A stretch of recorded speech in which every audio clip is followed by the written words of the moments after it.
CSAT of late has become a dream killer for many. कई लोगों के mains लिखने के सपने को CSAT आज के समय पे तबाह कर रहा है। मैंने एक डिफरेंट वीडियो में जिसमें मैंने बात की है कि यूपीएससी में 6 ऐसे क्या रिफॉर्म्स होने चाहिए जिससे एस्पिरेंट के लिए सिस्टम ज़्यादा मेरिटोक्रेटिक हो जाए। उस वीडियो में मैंने बात की है किस तरीके से CSAT के लिए commission should stick to the syllabus. जो क्वेश्चंस 10th लेवल के नहीं हैं, permutation, combination, probability, so on so forth, वो सवाल कायदे से पूछने ही नहीं चाहिए। बट जब तक वो रिफॉर्म बैकएंड से नहीं आता है, हमारे पास कुछ तो एक्शनेबल स्ट्रैटेजी ऐसी होनी चाहिए कि इस मुश्किल समय में भी CSAT हमको ना रोके मेंस में अपीयर करने के लिए। तो अगर आप भी CSAT के लिए एक इफेक्टिव स्ट्रैटेजी की वेट कर रहे थे, this video is for you. नमस्कार, I am Neel and I welcome all the aspiring officers and viewers to your own channel. तो CSAT पे बात करने के लिए पहले मैं अपने एक्सपीरियंस के बारे में बात करूंगा, क्योंकि क्रेडिबिलिटी इस्टेब्लिश करनी बहुत इंपॉर्टेंट हो जाती है।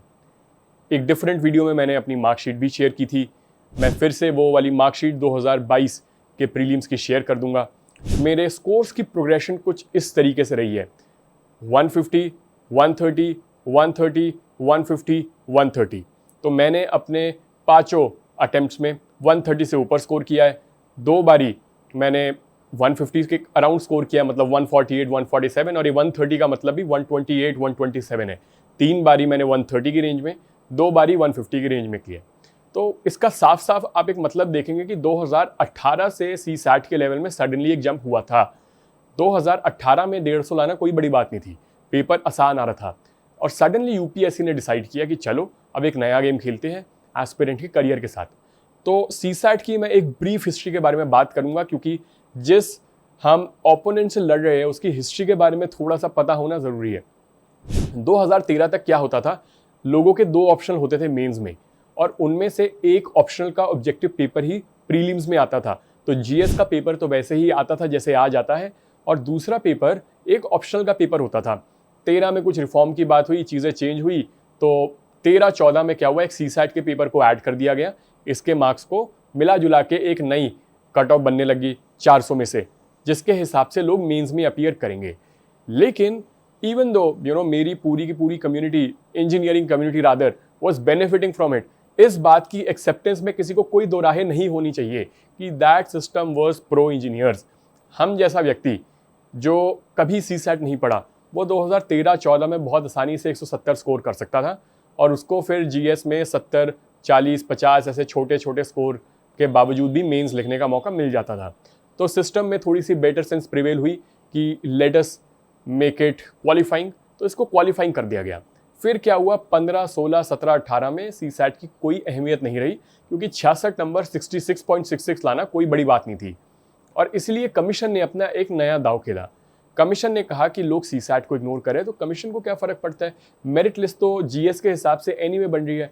कहानी ऐसी बन गई कि अब CSAT बहुत मुश्किल बना दिया गया, और CSAT मुश्किल बनाने की वजह से जो लोग हिंदी बेल्ट से आते हैं, जिन लोगों का इंग्लिश के साथ इतना कोई ताल्लुकात नहीं रहा होता शुरू की ज़िंदगी में, और जिनका मैथमेटिक्स के साथ कोई जुड़ाव नहीं रहा था, उनको थोड़ा सा एक डिसएडवांटेज मिल जाता है, जो फिर से अब सिचुएशन वापस से 13 और 14 वाली ही हो गई। तो पहली बात तो ये कि CSAT या तो हटा दिया जाए, या CSAT अगर क्वालिफाइंग है तो उसका पैरामीटर 10th क्लास तक का सेट किया जाए। अगर मेरिट लिस्ट GS1 के हिसाब से बन जाएगी, किसी को क्या तकलीफ होनी चाहिए। अगर उसके बावजूद भी अगर अभी कमीशन 1-2 साल और इसी कहानी पे, इसी जुनून पे सवार रहता है CSAT को मुश्किल बनाने के लिए, उसके लिए भी मेरे पास एक तरीका है आप सबके लिए।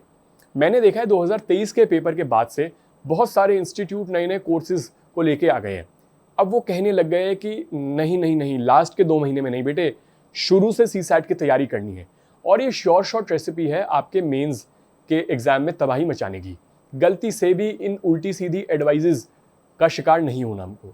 ना ही तो CSAT के लिए कोई मोटी किताब पढ़नी है, कोई फैंसी कोर्स लेना है, कोई कैट की कोचिंग लेनी है, ना परम्यूटेशन कॉम्बिनेशन पढ़ना है। अब मैं तो खुद इंजीनियर हूँ, लेकिन फिर भी वो जो परम्यूटेशन कॉम्बिनेशन का क्वेश्चन 2023 में आया था, you can't attempt it in the constraint of the given time.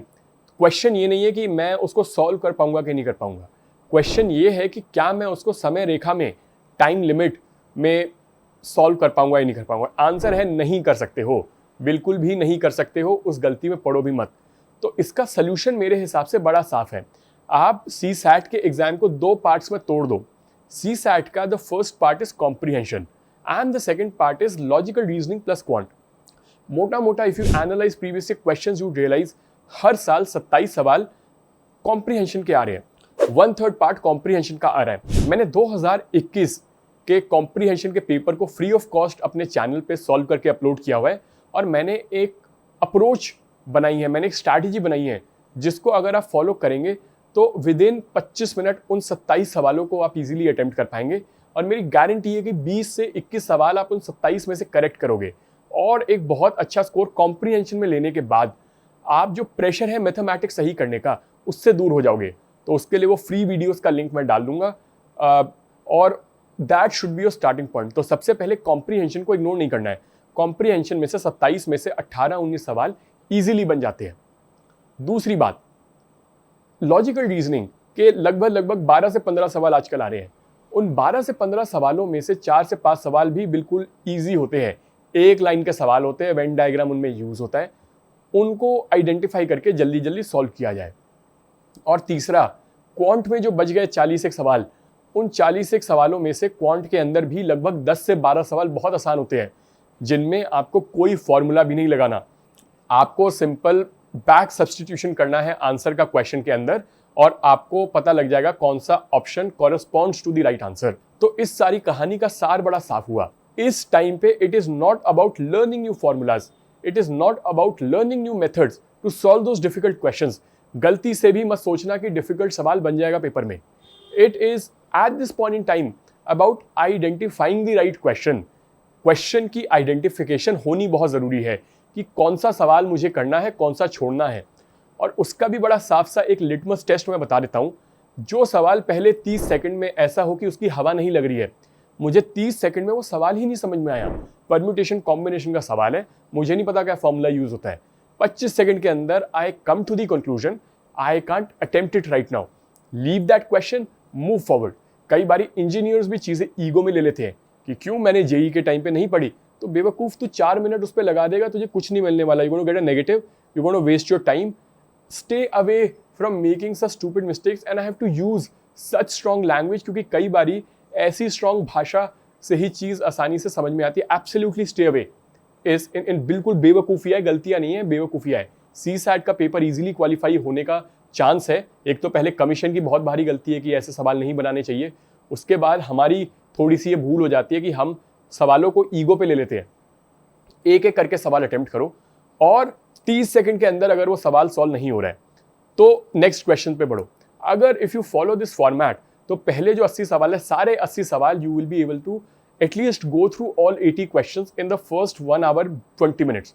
1 घंटे 20 मिनट में कम से कम you would go through the first iteration पूरे पेपर की। इससे 2 फायदे होंगे। पहले तो इजी क्वेश्चंस सारे के सारे टच हो जाएंगे। ऐसा नहीं होगा कि पहले के 60 क्वेश्चंस में रह गए और आखिरी के 20 सवालों में से 6 बहुत इजी थे, वो छूट गए। और दूसरा, आखिरी के 40 मिनट में you will have an option to come back कि जो मीडियम लेवल के क्वेश्चंस हैं उनको अटेम्प्ट कर लो। अगर ये स्ट्रैटेजी फॉलो कर दी, मैं यहाँ खड़ा हुआ, मेरी गारंटी है you will never fail C SAT. साथ ही साथ मैं अब भी आशा करूंगा, जो इससे पहले मैंने डिफरेंट वीडियो बनाई थी, जो 6 रिफॉर्म्स मैंने यूपीएससी के संदर्भ में बात की थी, वो वीडियो थोड़ी सी फैले, वो बात कम से कम यूपीएससी के मेंबर्स तक जाए और इन द फर्स्ट प्लेस हमको ऐसी गहन अध्ययन करने की एक क्वालिफाइंग पेपर के बारे में ज़रूरत ही ना हो। हमारी एनर्जी इस कार्य से मेंस पेपर पे लगनी चाहिए, इंटरव्यू पे लगनी चाहिए, अपनी यूथ का भरपूर इस्तेमाल करने में लगनी चाहिए, रादर देन साल दर साल 4 मैथ के सवाल बनाने में।